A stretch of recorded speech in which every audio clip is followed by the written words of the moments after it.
سلامونه ټولو درنو پښتنو. نن ورځ 12 نومبر 1893 یعنی کابو 125 کاله مخکې پښتون په وجود باندې یو توره کرښه راښکل شوه د ډیورن په نامه باندې چې نن سبا ډیورن لاین یادېږي. دا ډیورن لاین هر چا په خپله بڼه راخیستی دی. د برطانیا هندوستان سرکار یا برټش هندو راج چې هغه یو قسمه تعریف کړی دی، هغه معاهده یو قسم ده. نن سبا چې د شیطانی ریاست په پاکستان کې کومه معاهده پرته ده هغه بل ډول ده، د خپلو په ګټو تعریف کړې ده.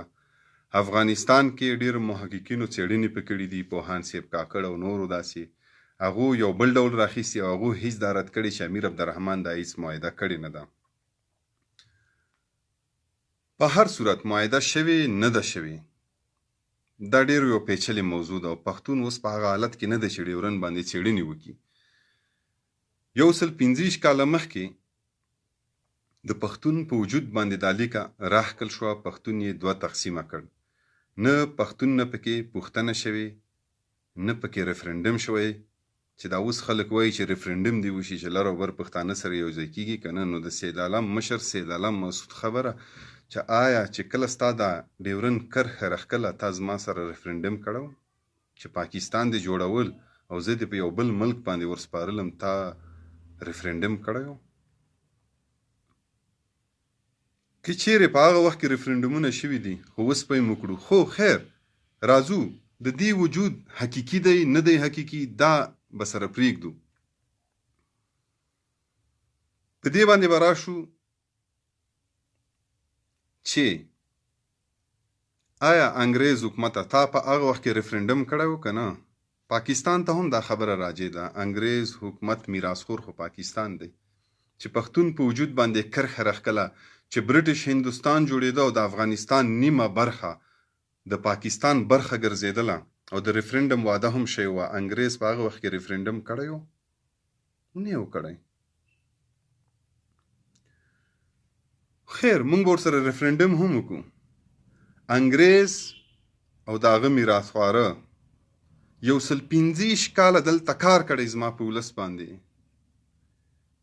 زما ولس یې په یو ډېر پټ ځای کې ساتلی دی، د دنیا نه ډېر لرې، د اصلیت نه لرې، د رښتونولۍ نه ډېر لرې. زما ولس په دې هم نه دی خبر چې هغه اصلیت څوک دی او پوره 125 کاله کار یې په کړی دی. مونږ هم 125 کاله نه غواړو، مونږ هم 20 کاله غواړو چې خپل ولس سره کار وکړو په آزادانه توګه.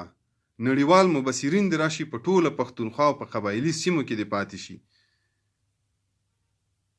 مونږ به په آزاده توګه باندې کار وکړو. مونږ به خپل پښتون رور چې آلته په محکوم وطن کې دی پاکستان قبضه کړی دی چې هغه څه غواړي، مونږ به هغه ته خپلې ګټې او هغه ته خپل اصلیت وروښو چې 125 کاله تاسو تر پټ کړی دی په یوه نامه په بله نامه. مونږ هم تاسو 20 کاله پرېږدئ په آزاده توګه باندې، بیا 20 کاله پس تاسو د هغه پښتونخوا خلکو نه پوښتنه وکړئ چې تاسو اوس څه غواړئ. بل دلته یو ډېر غټ کرایم شوی، جرم شوی دی. صحیح ده چې برټش امپایرز چې ډېر لوړو په هر ځای باندې بریدونه کوله، یرغلونه یې کوله، جنګ په زور یې هر څه نیوله ویې نیوله. هندوستان یې چې پرېښود او بیا یې منځ کې پاکستان جوړول. پرېکړه خو داسې شوې وه، فیصله خو داسې شوې وه چې د پاکستان به د هندوستان د هغه برخې نه جوړیږي چې چېرته مسلمانان ډېر وي. نو دا خو افغاني یا خو فری بلوچستانو د بلوچانو آزاد هیوادو.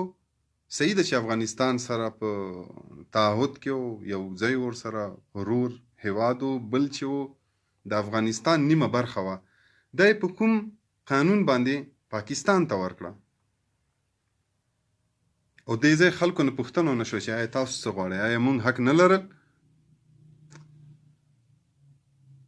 مونږ باید دې ته کار وکړو. مونږ پښتانه باید راغونډ شو. برطانیا امپراتوري یا سرکار یا کینګډم اوس هم موجود دی، ملکه اوس هم شته او هغو نه باید رسمي غوښتنه وکړو. باید په انټرنیشنل کوډ کې، په نړیوال عدالت کې، په نړیواله محکمه کې چیلنج کړو چې تا دا جرم ولې کړی دی.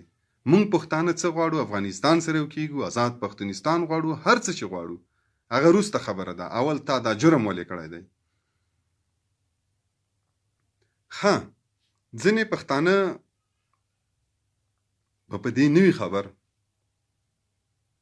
پاکستان دیر ولې پاکستان سره یو ځای کړ، سوات ولې پاکستان سره یو ځای کړ، چترال ولې پاکستان سره یو ځای کړ. دا خو تر 40 کاله مخکې په 1970 پورې دا خو د پاکستان برخه نه و، دا خو افغاني آزاد ریاستونه وو. افیشیل ژبې، رسمي ژبې چې وي پکې هم فارسی او پښتو وي. دوی خپل قانون لرل، خپله کرنسي لرله. په دیر کې بیا افغانۍ چلیدله، په سوات کې خپله کرنسي وه. دا یې ولې په زور ونیوله؟ زمونږ قبایل د پاکستان برخه نه وو. د جنا 1948 تقریر وګورئ چې باغ کې ویلي چې قبایل ورونو، زه ډېره بخښنه غواړم چې زه ستاسو هېواد ته تاسو در نه راغلم او پېښور ته مې تاسو راوغوښتی.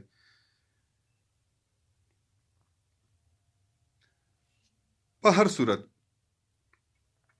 پښتانه سره بیل کړو، خو پښتانه بیل شوي نه دي. زه هغه پښتنو نه نن یوه پوښتنه کوم چې یو بل ته ډېرې ښکنځلې کوي، که لر دي که د بر دي. بر والا یو قسمه ټاپې لګوي چې غلامان او پنجابیان او څه ځینې پکې بیا موږ ته سپین پنجابیان وایي. او هغه پښتانه چې په محکوم وطن کې دي او دې ځای پښتنو ته څه نمونه اخلي، پرېږدی. ستاسو روحونه سره یو ځای دي. زه درته اوس ثبوت کومه. هغه خلک چې په دې پښتونخوا سیمه کې نه اوسېږي او په خلیج ملکونو کې دي یا یورپ ملکونو کې دي، د صوابۍ پښتون یا د هغه د سیوۍ پښتون دی وي، او بل دی د هرات پښتون وي چې دا ډېرې لرې سیمې دي، یا د نیمروز پښتون دی وي چې یو په شرق پراته دي د پښتنو په سیمه او بل په غرب باندې پراته دي. که دوی چېرته یو چا سره جنگ شي په دې خارج کې، دا زه ځکه درته وایم، زه داسې ډېر کلیوال مثالونه ځکه در کوم چې دا ما سره شوي دي داسې. نو د محکوم وطن افغان وطنه، دی د لاهور پنجابي سره جنگ شو، ستا خدای ته به چا پلو کېږي؟ د هرات پښتون پلو به کېږي، د نیمروز پښتون پلو به کېږي، د کندهار پښتون پلو به کېږي، که د پنجابي پښتون پلو؟ نه، ته به خپل پښتون پلو کېږي. هغه د کندهار دی که د صوابۍ دی که د نیمروز دی، ته به پنجابي پلو نه کېږي. نو دلته ته پاکستانی نه شوي، ته روحن پښتون یې.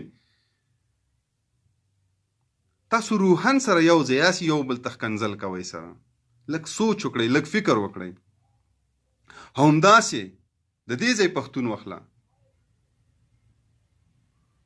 که په همدې افغانستان کې ستا کوم بل قام سره جنگ شي، صحیح د مونږ قامونو پسې نه ځو، که پنجابی دی که نور خلک دي، ټول ورونه دي سره.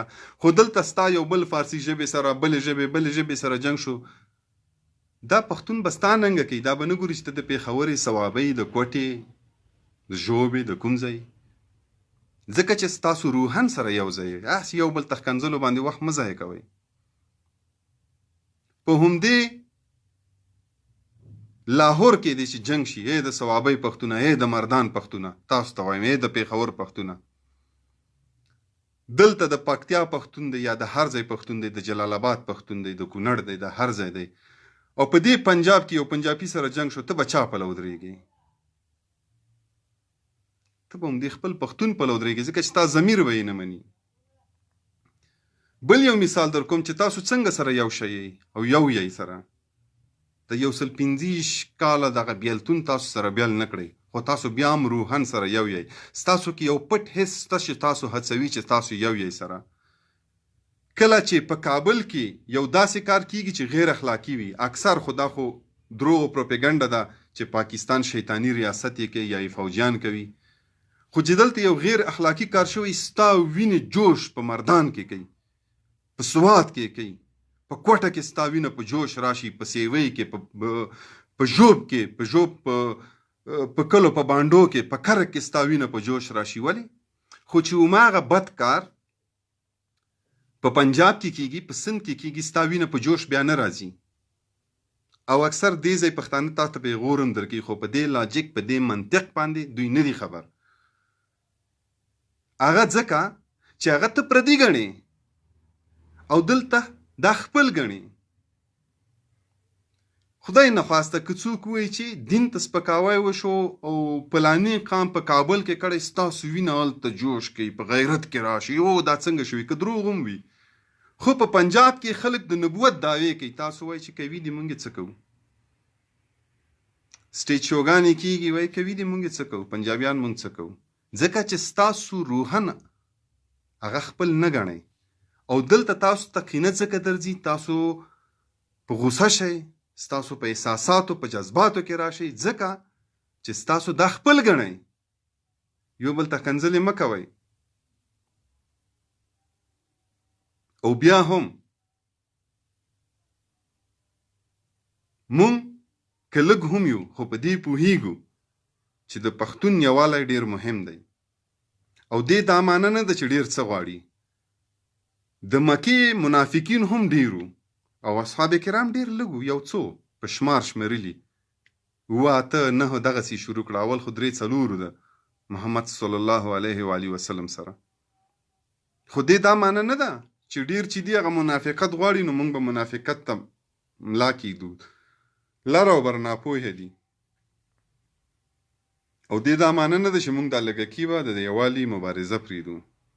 او څوک چې وایي چې ریفرنډم چې موږ په بیلتون کې تاسو ریفرنډم کړو، کلم چې فاټا پاکستان کې یو ځای کوله تاسو ریفرنډم کړی، ابل ورځنۍ خبره ده.